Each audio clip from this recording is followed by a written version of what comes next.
Bonsoir mesdames et messieurs, je suis ravie de vous recevoir dans ce nouveau numéro de Grand Soir. C'est toujours un plaisir pour moi ainsi que pour mes invités de décortiquer pour vous et avec vous nos différents sujets. L'entrepreneuriat, une voie de développement, arrive au bon moment pour répondre à l'attente de jeunes, mais aussi à leur montrer l'esprit de création pour développer l'esprit de la création et de participer au changement intégral de notre pays. J'ai le réel plaisir, chers téléspectateurs, de recevoir pour la deuxième fois sur les plateaux des Grands Soirs Josepha Moutound. Bonsoir et bienvenue Josepha. Bonsoir Patricia. En forme? Merci. Très bien et toi? Ça va, ça va. Merci d'être avec nous ce soir. Avec ta permission, nous allons prendre les infos dominantes et on s'y retrouve tout juste après.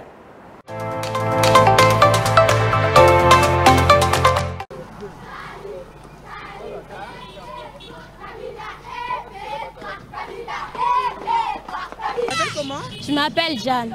Jeanne, hein? Ouais. Ok. Tu as passé l'examen de l'ENAFEP aujourd'hui? Oui. Raconte comment ça a été. C'était vraiment très bien. Très bien. L'examen des Français. Français quoi? Et l'histoire. De la culture générale? Oui. Ok. Tu n'as pas connu de difficultés pendant l'examen? Non, j'avais non. Très facile. Tu n'as pas envie des copies avant, on vous a laissé le temps de travailler? Oui, on nous a laissé le temps. Beaucoup de temps, oui. Il y a autre chose à ajouter? Non. L'examen c'était très facile, c'était très bien. On a bien travaillé, on a pris du temps, on a bien travaillé. Oui, moi, 100 sur 100. 100 sur 100. Oui. Félicitations à vous déjà. Merci. Bienvenue Hippoto Massamoun. Bienvenue Hippoto. Tu as passé ton examen de l'ENAFEP aujourd'hui? C'était très bien, c'était très facile. Je croyais déjà que je suis déjà passé. J'ai déjà terminé déjà. Je fais grâce à Dieu. Pendant cette pandémie de coronavirus, moi et mes amis, ils nous ont aidés. Je remercie aussi au Premier ministre de l'enseignement, Willy Bakonga. C'est un papa vraiment que nous voulons qu'il change vraiment quoi. Les PSP. Vous n'avez pas connu de difficultés aujourd'hui? On n'a pas envie des copies avant? Non. On vous a laissé beaucoup de temps? On nous a laissé pendant 8 heures jusqu'à 12 heures. Wow. Les spoules nous ont aussi beaucoup aidé, expliqué aussi. Je remercie aussi au président Félix Antoine Tshisekedi Tshilombo. C'est un papa qui est gentil. Il nous a donné la gratuité. C'est ça que je lui remercie. À Charikar, au nord de Kaboul, les montagnes de boue ont remplacé les maisons. Dans la nuit de mardi à mercredi, une crue éclair emporte tout sur son passage. Les dégâts sont considérables. Près de 500 maisons sont détruites et plus d'une centaine de personnes périssent noyées. 2 jours plus tard, peu d'espoir de retrouver des survivants. Les équipes de secours s'attellent à chercher les corps des disparus. Équipés de pelles et de bêches, certains habitants se sont joints aux recherches, déblayant les débris. 12 عضو فامیل ما در اینجا زندگی میکردن که از جمله یک کش زخمی است که فعلا در 400 بستر است. اولاد و بچه‌ها مادرم منیمیه. 4 تاش دیرگل است. 4 تیم 6 دانه جسد پیدا کردیم جنازه را بردیم دفن کردیم 4 تیم نامعلوم است. 4 تاش ناپدید. L'hôpital de Charikar, touché par les inondations, a été partiellement détruit, forçant les secours à transférer les blessés à l'hôpital de Kaboul, à une 60aine de kilomètres. Les crues meurtrières sont fréquentes dans le pays, particulièrement dans les régions rurales pauvres où les maisons sont souvent bâties sur des zones à risque. 13 provinces afghanes ont été touchées par des inondations au cours des derniers jours. Le président Ashraf Ghani a ordonné l'envoi d'une aide d'urgence à Charikar. Kaboul en appelle aussi à l'aide internationale.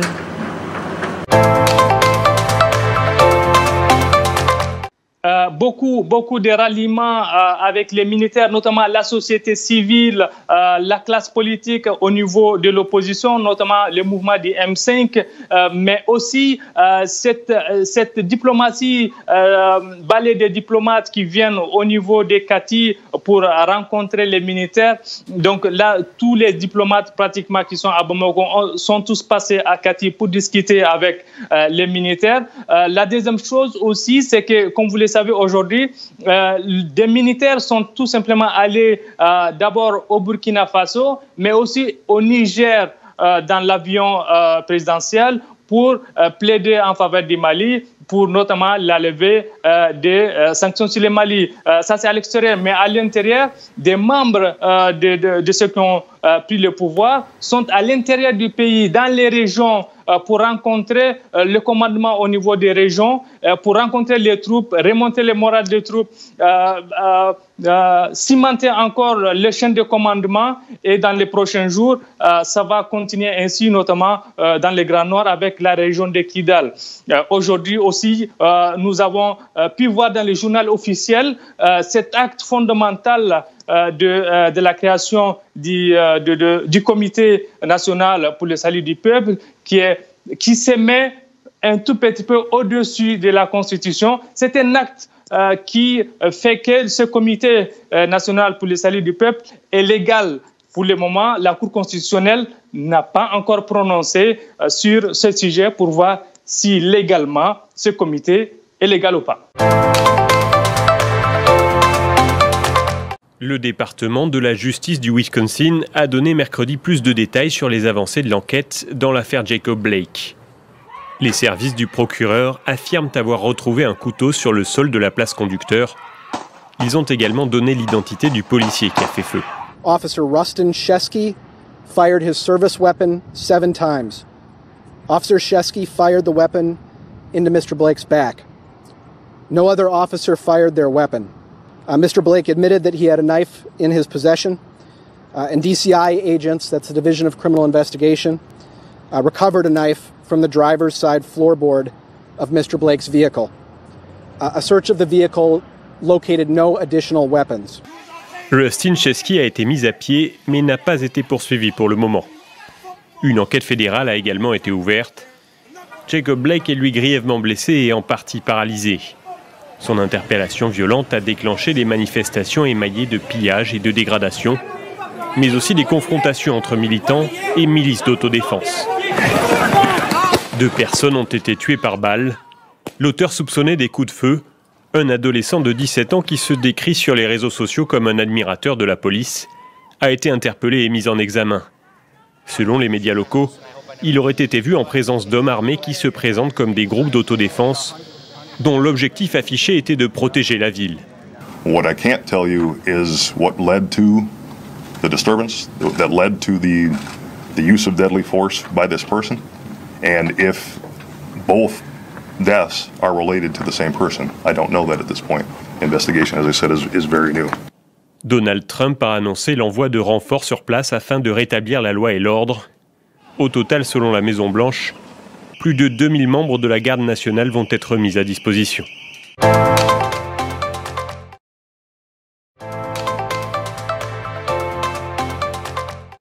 Voilà, chers téléspectateurs, nous voilà de retour. L'entrepreneuriat, une voie de développement au menu de ce soir. Ça me fait énormément plaisir parce qu'on va pousser la réflexion en compagnie de mon invité, Josepha Moutound. Bonsoir encore. Bonsoir Patricia. Josepha Moutound, peux-tu te présenter? Alors j'ai 27 ans, je suis entrepreneur à Kinshasa, basée à Kinshasa. Oui. Je suis spécialisée dans le cosmétique et dans la restauration. Est-ce que tu peux nous expliquer ou nous définir c'est quoi être entrepreneur? Un entrepreneur, c'est quelqu'un, c'est l'action d'entreprendre. Entreprendre, c'est avoir une passion, un concept, une idée et la développer pour résoudre un problème précis d'une population. Et vu votre expérience, votre point de vue, expérience et tout, c'est quoi la défaillance actuelle du modèle de développement? Je pense que c'est le manque d'abord de confiance. Je peux dire, on ne croit pas en cette jeunesse premièrement. On se dit qu'elle n'est peut-être pas capable de réaliser certaines choses. Et puis, il y a le manque, donc d'où le manque de confiance, le manque de soutien de cette jeunesse-là, c'est-à-dire parce que la jeunesse a ses idées, elle veut entreprendre, mais les autorités de nos pays en Afrique, malheureusement, ne croient pas en nous. Donc, on a un manque de soutien. Du coup, on est bloqué et on ne peut pas aller jusqu'où on voudrait être, alors qu'on est capable de faire de grandes choses. En République démocratique du Congo et dans certains pays d'Afrique, nous faisons face à un sérieux problème des chômages. Et pensez-vous que l'entrepreneuriat est apporteur des solutions alternatives au chômage? L'entrepreneuriat aujourd'hui permet à plusieurs personnes qui n'ont pas fait de grandes études ou voilà, qui ont des difficultés à être embauchées dans une entreprise de faire quelque chose. Donc, je pense que oui, l'entrepreneuriat pourrait réduire le chômage. Comme moi aujourd'hui, je suis entrepreneur, ça fait 5 ans et ça m'aide voilà, à être quelqu'un dans la société et de résoudre des problèmes d'une certaine population. Et pensez-vous que l'entrepreneuriat serait la clé de la réussite des développements aujourd'hui? La clé, ça serait trop dire, mais ça serait voilà, l'une des clés, si je peux dire ça comme ça. Aujourd'hui, si je peux t'interrompre un peu, vous êtes nombreux à entreprendre.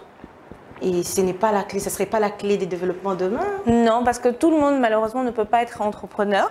Malheureusement, il y a des institutions, on a besoin de personnes aussi dans ces institutions-là.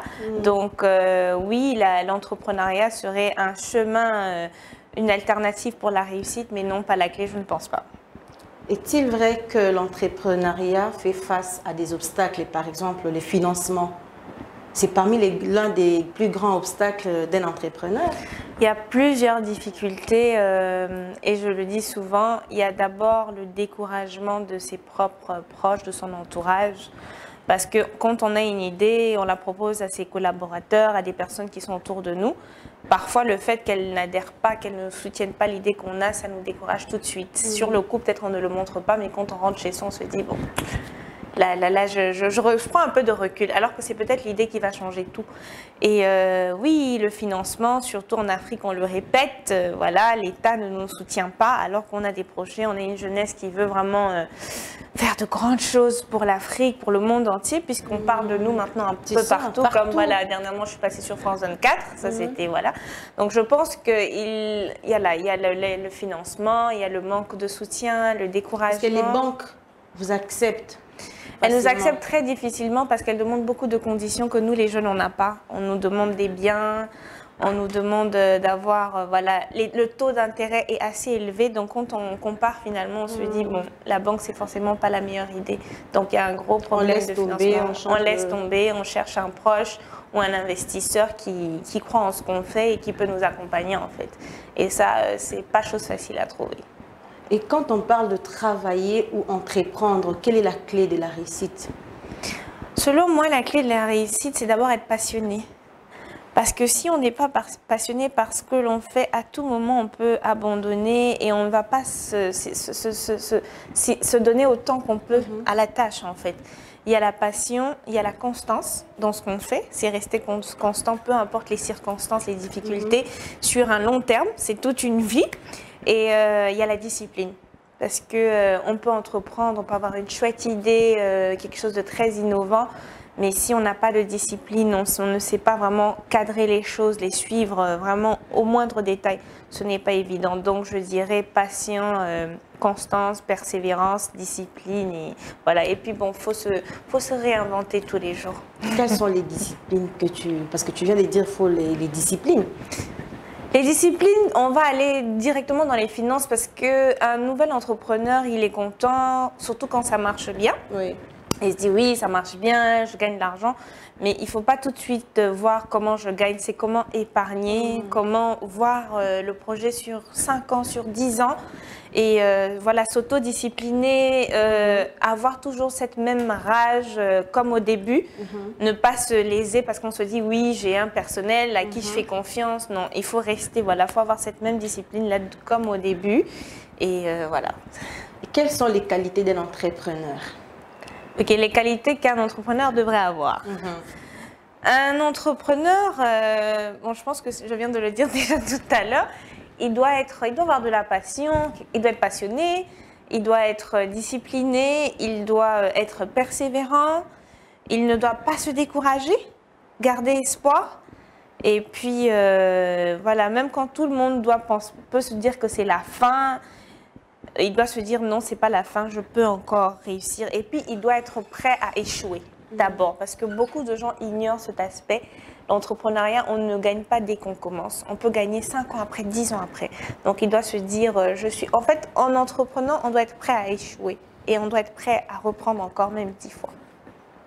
Vraiment, c'est ce qu'on aime en toi, parce que c'est la deuxième fois que je te reçois sur les plateaux de Grand Soir, parce que vous avez une technique d'entreprendre. Parce que vous n'êtes pas, à chaque fois qu'on annonce qu'on reçoit Josefa Moutoun, on a plein de messages de jeunes femmes qui me posent des questions, mais comment elle fait et tout.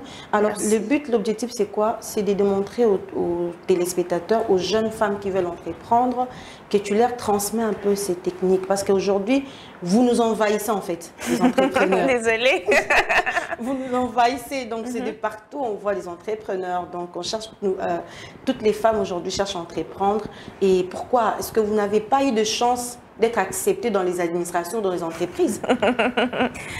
Alors, pour mon cas, moi j'ai été dans une situation qui ne me donnait pas le choix. J'étais obligée d'entreprendre.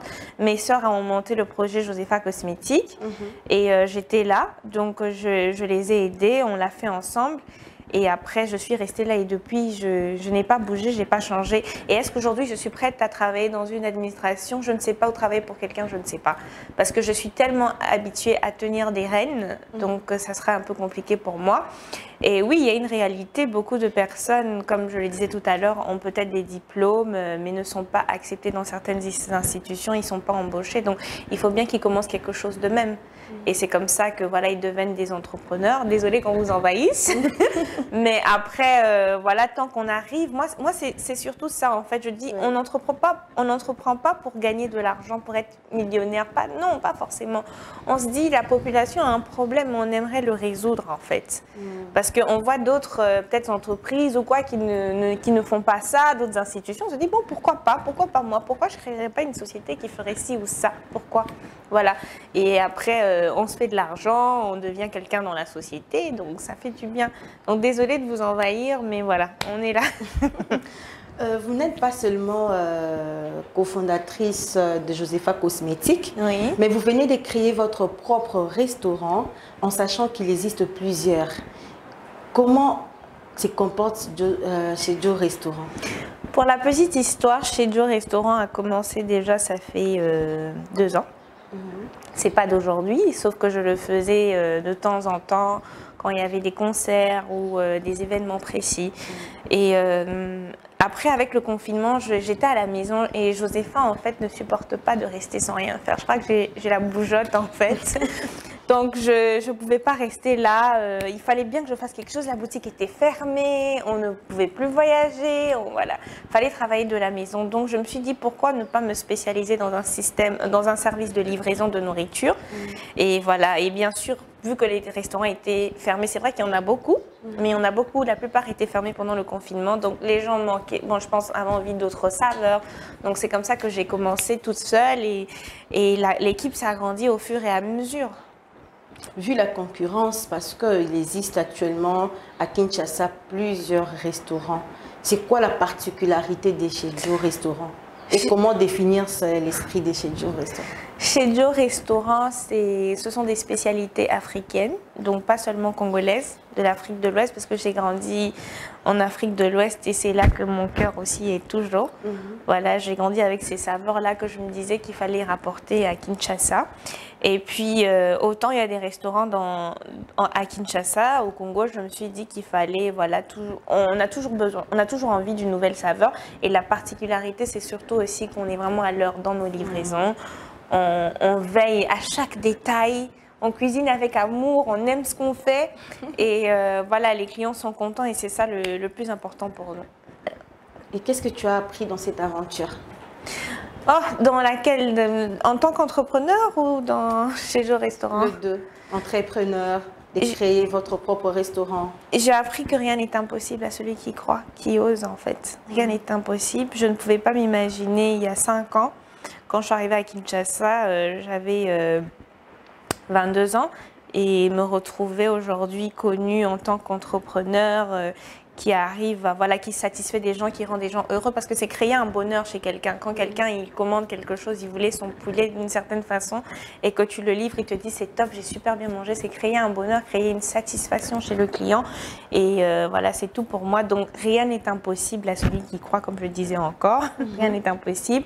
Il ne faut pas baisser les bras, il faut oser, et voilà, tu ne sais pas où ça peut t'emmener demain. Et quels sont les risques d'un entrepreneur? Dans tout ce que vous faites, est-ce que vous êtes protégé? On n'est pas du tout protégé, je suis exposée, et ça donne l'opportunité à qui veut en fait de donner un avis sur ce que je fais, et je travaille pour vous, je travaille pour des clients, donc ça peut arriver qu'un client soit mécontent, peut-être parce que le service n'a pas été comme il voulait, ou peut-être parce qu'il est juste de mauvaise foi, mais il faut être prêt à encaisser tous les coups en fait. Donc les risques, c'est se dire je vais faire à manger, en espérant que ça sera super bon et que les gens vont aimer, et qu'après qu'on vous dise en fait c'est nul ce que vous avez fait.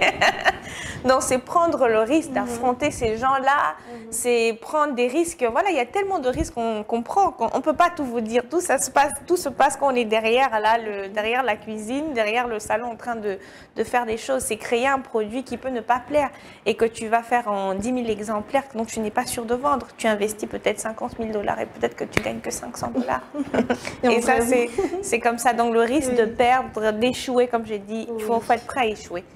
Et c'est peut-être là que demain, dans 5 ans ou dans 1 an, que tu deviens, voilà.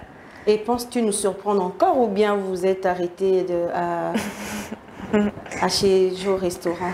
Je pense que Dieu sait mieux. Moi, je n'aime pas trop parler de ce que je compte faire. Je préfère que ma réussite elle-même fasse son propre bruit.